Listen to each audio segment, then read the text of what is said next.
झलक देखने के लिए वहाँ पे मौजूद रहते हैं। इसके अलावा जहाँ तक एनडीए के घटक दलों की बात है, जैसे कि मैंने कहा कि जिस प्रकार 2014 से बीजेपी अपने सहयोगियों को लगातार अपने साथ बनाए हुए है, उनको साथ लेकर चल रही है, ज़रूरत नहीं होने के बावजूद चल रही है, तो ये संदेश दूसरे पक्ष में जाता है कि अगर बीजेपी हमारे साथ एकजुटता दिखा रही है तो हमें भी वही रिस्पॉन्स देना चाहिए। तो मुझे लगता है कि जो दूसरे घटक दलों के, जो एनडीए के दूसरे सहयोगी पार्टियों के नेता, बड़े नेता वहाँ पर जुटे हैं, तो वो अपनी प्रतिबद्धता बीजेपी के साथ दिखाने के लिए या एनडीए को एक मजबूत दिखाने के लिए वहाँ पे मौजूद है। बिल्कुल, और ये सोचने पे मजबूर करती है कि लगातार जो ब्रांड मोदी की बात हो रही है, जो स्वीकार्यता की बात हो रही है, जो लोकप्रियता की बात हो रही है, वो उसी तरह से बरकरार है। जो जोश हमें 10 साल पहले जब प्रधानमंत्री निकले थे अपने रोड शो करने, वो नजर आया था, वही अविस्मरणीय क्षण हमने कल देखा जब जिस तरह से हुजूम उमड़ा। और इस बात का भी खासतौर पर प्रधानमंत्री हमेशा से ध्यान देते हैं जब वो बात करते हैं कि सबका विकास, सबका साथ। तो हमने देखा किस तरह से रोड शो में अलग अलग जो हमने देखा कि विभिन्न समाज के विभिन्न समूहों की ओर से, वर्गों की ओर से हमने पार्टिसिपेशन देखा। हमारे संवाददाता हमारे साथ जुड़े हुए हैं जो कल मौजूद रहे, जिनकी तस्वीरें हमने देखी रोड शो के समय। अश्विनी, जिस तरह से लगातार ये बात होती है कि जब भी प्रधानमंत्री की स्वीकार्यता की बात हो, कि लोकप्रियता की बात हो, तो यहाँ पर समान रूप से समाज के विभिन्न वर्गों के बीच, चाहे छोटे हों, बड़े हों, बूढ़े हों, या विभिन्न समुदाय से आने वाले लोगों में एक रूपता से वो दिखती है। और कल भी उसकी एक झलक हमने देखी। अलग अलग वहाँ पर समुदाय से लोग पहुँचे हुए थे वहाँ साथ देने और प्रधानमंत्री की इस यात्रा में उनका साथ देने के लिए, हिस्सा बनने के लिए। और आज भी कुछ ऐसी ही तस्वीरें हम देख रहे हैं।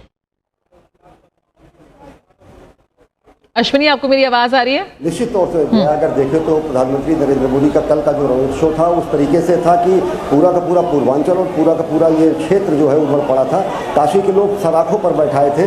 सबसे बड़ी बात यह है, हर हर महादेव की इस नगरी में हर हर मोदी के अगर नारे लगते हैं, ये विरले नेताओं को ऐसा सौभाग्य मिला है। प्रधानमंत्री नरेंद्र मोदी यहाँ पहुँच चुके हैं डीएम कार्यालय में नामांकन अपना दाखिल करने के लिए।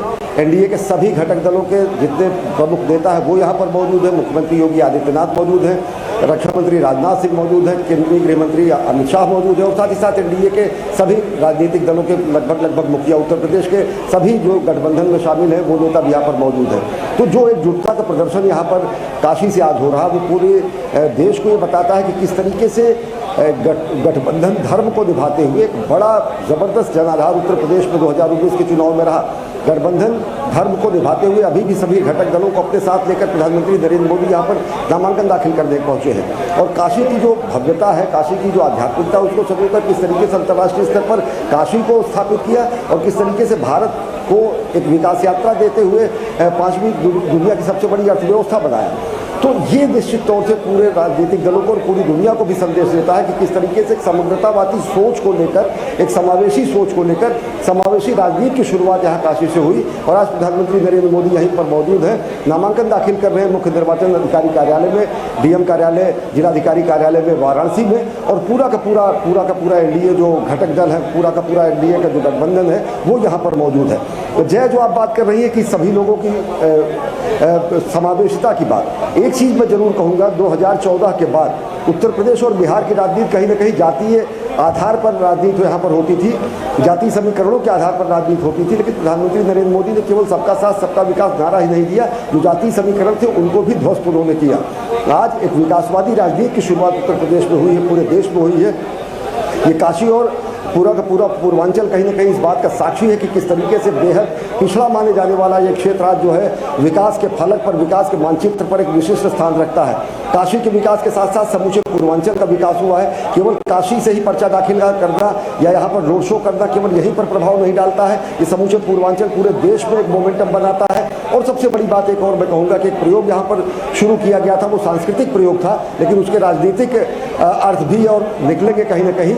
जिस तरीके से साउथ का सबसे ज़्यादा फोकस इस बार बीजेपी ने किया है, यही काशी है जहाँ पर काशी तमिल संगमम का आयोजन किया गया, जहाँ पर बड़ी संख्या में लोग वहाँ पर ट्रेनों के जरिए आए, उन्होंने काशी की संस्कृति को समझा।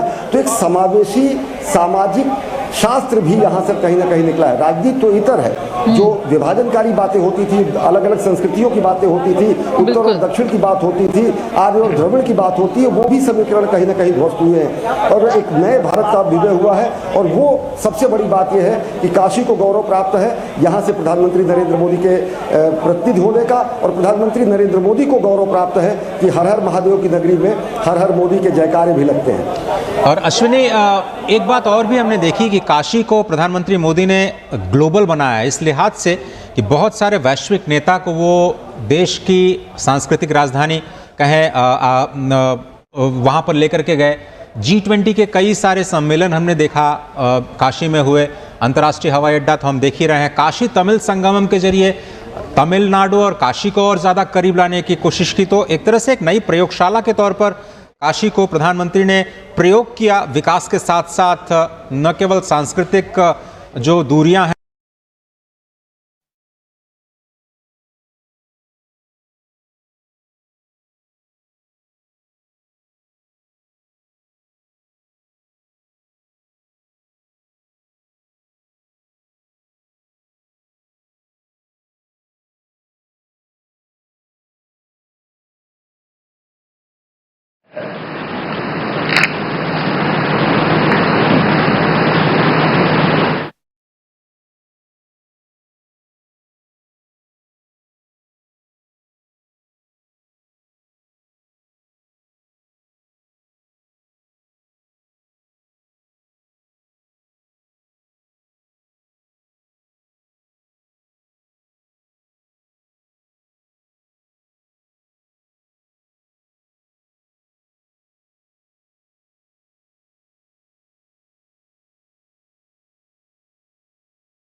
कैंसर आ जाता है। देखिए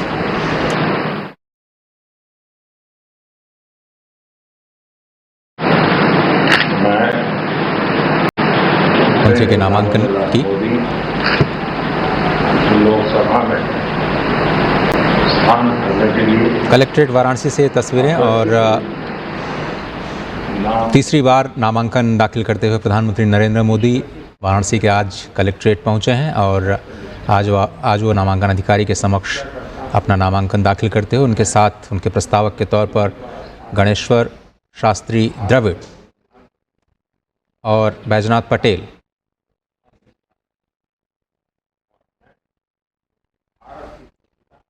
मदन मोहन जयरा जी हमारे साथ मौजूद हैं। जिस तरह से हम बात कर रहे थे कि ये तस्वीरें सामने आ रही हैं और सभी की निगाहें इस बार भी थी कि कैसे अपना नामांकन ये भरेंगे, कौन होंगे वो प्रस्तावक।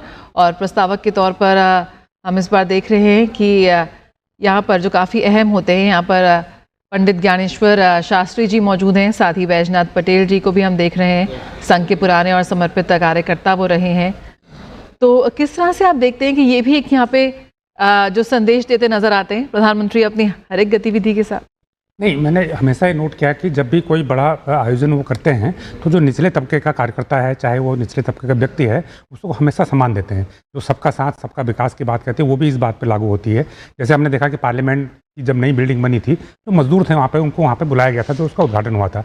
इसी प्रकार हमने देखा 26 जनवरी जब गणतंत्र दिवस समारोह हमारा होता है तो वहाँ पर बहुत सारे सफाई कर्मचारी और दूसरे जो एक निचले तबके के लोग होते हैं उनको वहाँ पर बुला के और सम्मान के साथ उनको पहली सीट पर बिठाया जाता है, उनके लिए सीटें रिजर्व की जाती हैं। इसी प्रकार मैंने कई और कार्यक्रमों में देखा था कि पिछली बार जो उनके प्रस्तावक थे उसमें भी काफ़ी लोग इस तरह के थे जो एकदम बहुत ही एक अंतिम छोर के व्यक्ति थे, तो उनको सामने ला के एक प्राथमिकता के साथ अपना प्रस्तावक बनाना या उनको एक मंच पर सम्मानित करना, तो ये दर्शाता है कि आप हर व्यक्ति को साथ लेके चलने की मंशा रखते हैं। जैसे सबका साथ सबका विकास, ये बीजेपी का एक स्लोगन भी है और वो सिर्फ स्लोगन नहीं है तो उसको चरितार्थ करके भी दिखाया जा रहा है और ये प्रधानमंत्री के स्तर पर हो रहा है और खुद वो कर रहे हैं। तो मुझे लगता है कि जब प्रधानमंत्री खुद ये कर रहे हैं तो उनकी पार्टी के लोग, उनके सरकार के दूसरे मंत्री वो भी उसको फॉलो करते हैं, तो ये एक अच्छी शुरुआत है। गणेश्वर शास्त्री द्रविड़ जो कि राम जन्मभूमि की जो पूरी प्रतिष्ठा हुई भगवान श्री राम की, वहाँ भी उन्होंने बहुत ही अहम भूमिका निभाई और मुहूर्त के तौर पर जो समय उन्होंने निश्चित किया था संपूर्ण प्रक्रिया में वो बहुत ही तन्मयता के साथ शामिल रहे और काशी के विद्वत जनों में गिने जाते हैं। हालांकि वो तमिलनाडु से आते हैं, द्रविड़ अपने साथ, अपने नाम के साथ लगाते हैं। और वो आज मुख्य प्रस्तावक के तौर पर प्रधानमंत्री के साथ पहुंचे और उन्होंने आज नामांकन प्रक्रिया में हिस्सा लिया। और साथ ही साथ बैजनाथ पटेल जो कि ओबीसी समाज से आते हैं और संघ के पुराने और समर्पित कार्यकर्ता रहे हैं, तो संघ के कार्यकर्ताओं को भी साथ में लेकर के चलना, साथ ही साथ काशी जिसके लिए जाना जाता है अपनी विद्वता के लिए, अपनी आध्यात्मिक उन्नति के लिए, और एक प्रतीक के तौर पर ज्योतिष के प्रकांड विद्वान के तौर पर काशी जिसे आज जानती है शास्त्री जी को, वो आज मुख्य प्रस्तावक के तौर पर प्रधानमंत्री मोदी के साथ नजर आए। और मुख्यमंत्री योगी आदित्यनाथ भी लगातार आज सुबह से ही सभी कार्यक्रमों में प्रधानमंत्री के साथ रहे। आज काल भैरव मंदिर में दर्शन पूजन के समय भी वो वहाँ पर मौजूद थे। अश्विनी हमारे साथ बने हुए हैं। अश्विनी जी, एक बार फिर से आपका स्वागत है इस कार्यक्रम में। राम मंदिर की प्रतिष्ठा के दौरान भी आपने गणेश्वर शास्त्री जी को देखा और आज एक प्रस्तावक के तौर पर क्या संदेश निकलता है आज इस नामांकन प्रक्रिया से?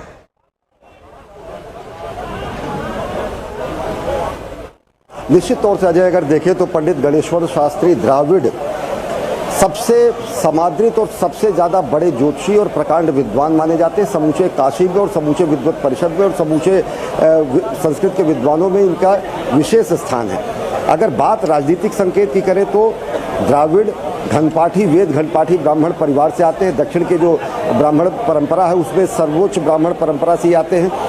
भाजपा का सबसे ज़्यादा फोकस जो है वो दक्षिण पर इस बार रहा, क्योंकि दक्षिण भारत से जो सीटों को और ज़्यादा संभावना वो तलाश रहे थे कि किस तरीके से तमिलनाडु, कर्नाटक, केरल और अन्य आंध्र प्रदेश राज्यों में अपना जनाधार बढ़ा सके, क्योंकि भाजपा का दक्षिणापथ अभियान जो था वो कहीं ना कहीं कर्नाटक तक सिमटा हुआ था। राजनीतिक रूप से अगर देखें तो आपकी उत्तर और दक्षिण को साधने और जोड़ने की कोशिश है। अगर सांस्कृतिक रूप से आप देखें तो जो शुरुआत की प्रधानमंत्री नरेंद्र मोदी ने बेहद अभिनव प्रयोग किया काशी तमिल संगमम का, इसी तरीके का सोमनाथ तमिल संगमम गुजरात में किया गया। जो उत्तर दक्षिण की जो खाई थी, जो कहीं आर्य और द्रविड़ की खाई थी, जो सो कॉल्ड ऐसे नैरेटिव चलाए जाते थे, वो भी ध्वस्त किए जाने का साक्षात प्रमाण है जिस तरीके के यहाँ पर सांस्कृतिक आयोजन किए गए। हाँ, इस सांस्कृतिक आयोजनों को जो राजनीतिक फल और फलीभूत होंगे वो विशिष्ट तरीके से देखता होगा कि दक्षिण में भारतीय जनता पार्टी को किस तरीके से लाभ मिलता है। और एक चीज़ बताएं, अगर पंडित गणेश्वर शास्त्री द्राविड़ जी की अगर बात करें तो कल भी हमने उनसे जब बात की तो आज उन्होंने बताया कि जो मुहूर्त है वो अभिजीत मुहूर्त है जिसमें प्रधानमंत्री नरेंद्र मोदी नामांकन दाखिल करेंगे। आनंद योग है, सर्वार्थ सिद्ध योग है, सभी मनोकामनाओं को पूर्ण करने वाला योग है। और इस समय में किए गए कार्य व्यक्तिगत रूप से तो फलीभूत होते हैं, साथ ही साथ नेतृत्व मिलने पर सभी संकटों को समाप्त करने वाला योग बनता है। तो निश्चित तौर से अगर देखें तो प्रधानमंत्री नरेंद्र मोदी ने अगर पंडित गणेश्वर शास्त्री द्राविड़ और बैजनाथ पटेल को अपना प्रस्तावक बनाया तो इसमें हमारी उस परंपरा को भी कहीं ना कहीं हम नतमस्तक करते हैं, जहाँ पर हम विकास और विरासत की बात करते हैं, समाज को हम जोड़ने की बात करते हैं, जिस हमारा ऐसा समाज जो कि सबको समेकित और समग्र रूप में लेके चलता है। जब हम ये कहते हैं संगच्छध्वम संबद्धध्वम समो मदान से जानताम, जो हमारे वेद वाक्य हैं, तो किसी भी तरीके से जो सबका साथ, सबका विकास, सबका प्रयास, सबका विश्वास का जो राजनीतिक प्रयोग है वो यहाँ पर दिखता है। उत्तर, दक्षिण, पूर्व, पश्चिम एक समग्र समावेशी नेता के रूप में प्रधानमंत्री नरेंद्र मोदी यहाँ पर पहुँचते हैं। एनडीए का पूरा कुनबा यहाँ पर है। तो राजनीतिक रूप से अनेक परिणाम, राजनीतिक रूप से अनेक यहाँ से निष्कर्ष जाते हैं और क्या कुछ इसके फलीभूत निष्कर्ष निकलेंगे वो जनादेश में पता चलेगा जब गिनती होगी। लेकिन उत्तर दक्षिण के जो खाई थी वो भी कहीं ना कहीं पड़ती हुई दिख रही है। जब उत्तर भारत से पश्चिम भारत के जन्म लिए हुए प्रधानमंत्री नरेंद्र मोदी गुजरात से आकर काशी को अपनी कर्मभूमि बनाते हैं और यहाँ पर उनके प्रस्तावक दक्षिण भारत से 4 पीढ़ी से यहाँ पर अपने को समाहित कर दिए जाने वाले पंडित गणेश्वर शास्त्री बनते हैं। अजय, लेकिन अश्विनी, आपको वो तस्वीरें भी याद होंगी जब 2019 के अर्ध कुंभ में जब अचानक प्रधानमंत्री ने चरण प्रक्षालन किया और सभी को आश्चर्यचकित कर दिया निषाद समाज का। और आज देखिए फिर से ओबीसी समाज के बैजनाथ पटेल उनके साथ में हैं। ये जो आपने एक बड़ी बात कही कि विकास तो ठीक है, वो तो हर जगह करते ही हैं, लेकिन सभी जातियों को साध करके एक साथ सबको लेकर के चलना, ये प्रधानमंत्री मोदी की नीति के केंद्र में है और किसी को भी नाराज नहीं करते और सभी को उचित सम्मान जो समाज में मिलना चाहिए।